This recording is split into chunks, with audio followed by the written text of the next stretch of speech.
قبل ما ندخل في أي تفاصيل عن الزيوت والشحوم، خليني أبدأ بحكاية حصلت قدامي واتكررت مع ناس كتير. معدة شغالة وبعد فترة ابتدت تعمل صوت وسخونة واهتزاز بسيط. طبيعي أول اتهام بيجي في دماغ أي حد إن البيرنج هو السبب، فنتحرك ونغير البيرنج. يومين أو 3 ويبتدي الصوت يرجع تاني، فنقول أكيد البيرنج الجديد فيه مشكلة ونغيره مرة كمان. وبعدها نخش في دوامة اتهامات ما بين التركيب الغلط من الفني، أو شراء منتجات مضروبة من مسؤول المبيعات، أو تشغيل غلط، أو توصيف غلط من المهندس. وكل واحد شايف إن العيب مش عنده. ومع كل ده محدش سأل سؤال بسيط: هل إحنا متأكدين إن المشكلة كانت بيرنج أصلا، ولا إحنا بنغير النتيجة وسايبين السبب الحقيقي؟ في الحالة دي بالذات السبب ما كانش بيرنج ولا عمود ولا تحميل. السبب كان شحم غلط، أو شحم مناسب بس اتحط بكمية غلط، أو شحم نضيف دخل عليه تلوث بسيط من غير ما حد يحس. ناس كتير بتتعامل مع الشحم والزيت على إنهم تفصيلة صغيرة، مع إنهم في الحقيقة ممكن يبقوا سبب خراب معدة كاملة. لأن أي حاجة فيها حركة في الدنيا دي لازم يكون بينها وبين نفسها سطح رفيع جدا من الزيت. السطح أو القشرة دي هو اللي مانع معدن من إنه يحتك بمعدن. وأول ما السطح ده يضعف أو يختفي بتبدأ السخونة والتآكل والصوت، وبعد شوية ممكن يحصل كسر. الشحم نفسه ما بيشتغلش كشحم. الشحم عبارة عن حاجة شبه الأسفنجة شايلة زيت جواها، والزيت هو اللي بيعمل التزييت الحقيقي. فلو الزيت ده موصلش صح أو اتلوث أو اتغيرت خواصه، الشحم كله يبقى ملوش أي لازمة. هنا بقى بتظهر أول غلطة بنقع فيها كتير، وهي فكرة إن أي شحم ينفع لأي حاجة. ودي من أخطر الجمل في الصيانة، لأن في شحم ينفع سرعة عالية، وفي شحم ينفع في حمل عالي، وفي شحم ينفع في حرارة عالية، وفي شحم مخصوص للمواتير الكهربائية ولو حطيته في تطبيق غلط يعمل لك سخونة وفصل. يعني البيرنج ممكن يبقى سليم 100% بس انت مش مريحه لأنه شغال بشحم مش مناسب لطبيعته. بعد كده نيجي للغلطة الأشهر، وهي زيادة الشحم. ودي في معظم الوقت بتتعمل زي ما بنقول بحسن نية. الفن بيقول أنا هزود شحم عشان أأمن، لكن اللي بيحصل فعليا إنك لما تزود الشحم زيادة عن اللزوم بتزود مقاومة الحركة جوه البيرنج، كأنك بتخليه يعوم في طينة.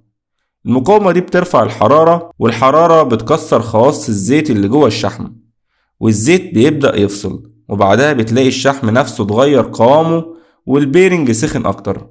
والأسوأ إنك تلاقي الشحم طالع من الجوانات، فتفتكر إن ده طبيعي وإنك كده مليت صح، مع إن ده في حالات كتير علامة إن الضغط جوه البيرنج عالي، وإنك ممكن تكون بوظت الجوانات وفتحت الباب لدخول تراب ومية. ونيجي بقى لأخطر حاجة، وهي التلوث. تراب أو رملة أو نقطة مية حتى لو كمية صغيرة، لأن وجود حبيبات صلبة جوه الشحم كأنك حاطط صنفرة جوه البيرنج. مش هتحس بيها أول يوم ولا تاني يوم، بس بعد شوية بيطلع صوت، وبعدها سخونة، وبعدها تآكل. والبيرنج ممكن يكون لسه جديد بس بيتاكل وهو شغال. والتلوث ده بيجي من حاجات بسيطة جدا زي مسدس شحم مش نضيف، أو خرطوم متساب مفتوح، أو بوز المسدس عليه تراب وانت حقنت من غير ما تنضف، أو علبة شحم كانت مفتوحة في الورشة، أو استخدام نفس المسدس لأكتر من نوع شحم. اللي بيبوظ المعدة مش دايما نوع الزيت أو الشحم بس، ساعات بيبوظها طريقة التعامل معاه. وعشان كده قبل ما نفكر نغير قطعة أو نفك معدة لازم نسأل نفسنا آخر حاجة اتغيرت كانت ايه، زيت ولا شحم، ونوع مورد مختلف اللي احنا استخدمناه ولا لأ، وطريقة التزييت كانت ايه، لأن الإجابة على السؤال ده ممكن تختصر عليك أيام توقف وخسارة فلوس وقطع غيار.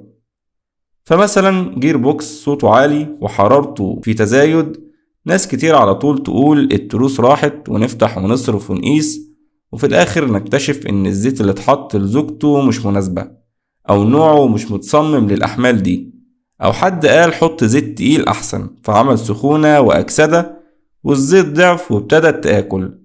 يعني المعدة كانت بتضيع من جوه بسبب اختيار زيت غلط، وإحنا بنعالجها من بره.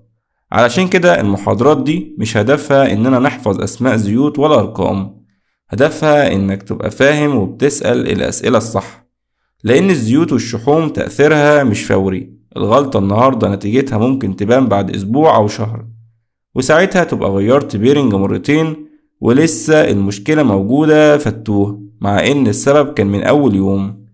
من هنا واحنا ماشيين في المحاضرة، أي مشكلة هتقابلنا هنرجع لثلاث أسئلة ثابتة: نوع الزيت أو الشحم مناسب للتطبيق ولا لأ، الكمية صح ولا زيادة ولا قليلة، وفي تلوث ولا لأ.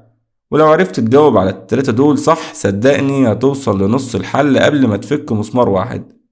دلوقتي وبعد ما دماغنا اتظبطت على التفكير ده، نقدر ندخل على الجزء اللي بعده ونفهم ببساطة يعني ايه زيت ويعني ايه شحم، وايه الفرق الحقيقي بينهم، وليه كلمة اللزوجة مهمة جدا في عالم الصيانة.